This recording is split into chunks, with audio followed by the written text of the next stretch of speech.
নমস্কার বন্ধুরা, আশা করি তোমরা ভালো আছো। সবার প্রিয় বাঙালির কিচেনে তোমাদের স্বাগত। আজ আমি তোমাদের সঙ্গে শেয়ার করব একদম সিম্পল একটা রেসিপি মাছের, যেটা বাড়িতে থাকা উপকরণ দিয়ে তোমরা খুব সহজেই বানিয়ে নিতে পারবে। যদি তোমরা কম খরচায় বাড়িতে থাকা উপকরণ দিয়ে রেস্টুরেন্টের মতো সুস্বাদু মাছের রেসিপি বানাতে চাও, তাহলে স্কিপ না করে এই রেসিপিটা একদম শেষ পর্যন্ত দেখতে থাকো। সবার প্রথম নিয়ে নেব একটা কাপের মধ্যে কেটে রাখা পেঁয়াজ, আর তার সঙ্গে দিয়ে দেব কাজু। পেঁয়াজটা তোমার যেরকম ভাবে কেটে নিতে পারো। দিয়ে দেব হাফ টিস্পুন পরিমাণ গোলমরিচ, এক টুকরো আদা, দুটো লবঙ্গ, একটা এলাচ আর ছোট পরিমাণ দারচিনি। এবার সমস্ত উপকরণগুলো কড়াইয়ে নিয়ে নেব। কড়াইয়ে নেওয়ার পর একটুখানি জল দিয়ে দেব। জল দেওয়া হয়ে গেছে, তো এরপর কড়াইটাকে আমি গ্যাসের উপর চাপিয়ে দিলাম।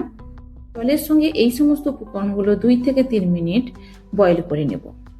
এভাবে হালকা করে বয়েল করে নিলে পেঁয়াজ আর কাজুটা সফট হয়ে যাবে, যেটা আমাদের পেশাতে খুবই ইজি হবে।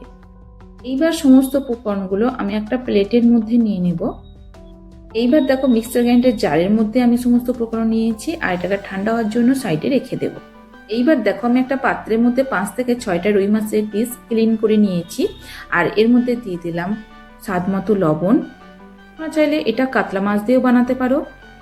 এইবার দিয়ে দিতে হবে লেবুর রস, 1 চা চামচ গোলমরিচ পাউডার, হাফ চা চামচ চিলি ফ্লেক্স, আর 2 টেবিল স্পুন পরিমাণ কর্নফ্লোর।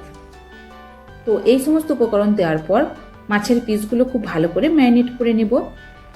তোমাদের কাছে যদি কর্নফ্লোর না থাকে, তাহলে তোমরা 1 টেবিল চামচ ময়দাও এখানে দিতে পারো। এইরকমভাবে মাছের পিসগুলোকে ম্যারিনেট করে রাখলে খুব সুন্দরভাবে লবণ আর মশলা মাছের ভিতর চলে যাবে, আর এটা খুবই টেস্টফুল হবে।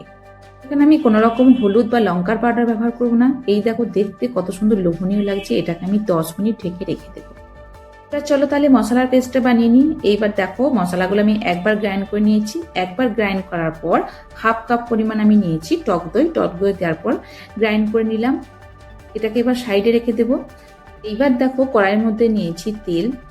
মাছটা অবশ্য সর্ষের তেলেই রান্না করবে। আমি এখানে সর্ষের তেল ব্যবহার করছি। সর্ষের তেলেতে খুব সুন্দর একটা স্বাদ আসে। তেলটা গরম হয়ে গেছে, তো একে একে মাছের পিসগুলো আমি তেলের মধ্যে দিয়ে দেব। মাছের পিসগুলো ততক্ষণ ভেজে নিতে হবে যতক্ষণ না এর মধ্যে একটা গোল্ডেন কালার না আসে। ঠিক এইভাবে তোমাদেরকে মাছের পিসগুলো ভেজে নিতে হবে। সমস্ত মাছের পিসগুলো আমি ভেজে নিয়েছি। এইবার ওই তেলের মধ্যে দিয়ে দেব 3 থেকে 4টা কাঁচা লঙ্কা।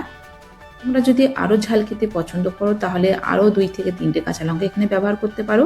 তেলের মধ্যে দিয়ে দিলাম আমি সামান্য পরিমাণ লবণ। লবণ দেওয়ার জন্য যখন আমি মশলার তেলের মধ্যে দেব, তখন কিন্তু তেলটা এদিক ওদিক ছিটিয়ে যাবে না, যার জন্য মশলাটা আমি এখানে ব্যবহার করেছি।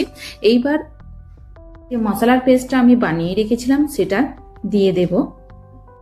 ভালো করে নেড়েচেড়ে মশলাটাকে কষিয়ে নিতে হবে। যতক্ষণ না মশলার উপরে তেল জমে না যায়, ততক্ষণ পর্যন্ত মশলাটাকে কষিয়ে নিতে হবে। পেস্ট বানানোর জন্য যতটা পরিমাণ মশলা আমি ব্যবহার করেছি, ঠিক ততটা মশলাই আমি ব্যবহার করব। বাড়তি কোনো গুঁড়ো মশলা এখানে অ্যাড করব না।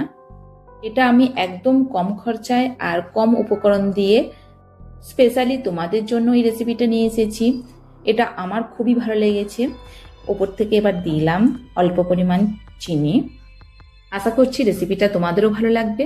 খুবই সিম্পল রেসিপি, বাড়িতে সবার পছন্দ হবে, ছোট থেকে বড় পর্যন্ত। আর লাঞ্চের জন্য তো এটা একদমই পারফেক্ট। মশলাটা আমার কষা হয়ে গেছে। এইবার দিয়ে দিলাম উষ্ণ গরম জল। কারি বানাতে গেলে অবশ্যই কিন্তু উষ্ণ গরম জল ব্যবহার করবে মশলা কষার পর। গ্রেভিটা যখন এইরকম ফুটতে থাকবে, তখন একে একে মাছের পিসগুলো গ্রেভির মধ্যে দিয়ে দিতে হবে। সমস্ত মাছের পিসগুলো আমি গ্রেভির মধ্যে দিয়ে দিয়েছি।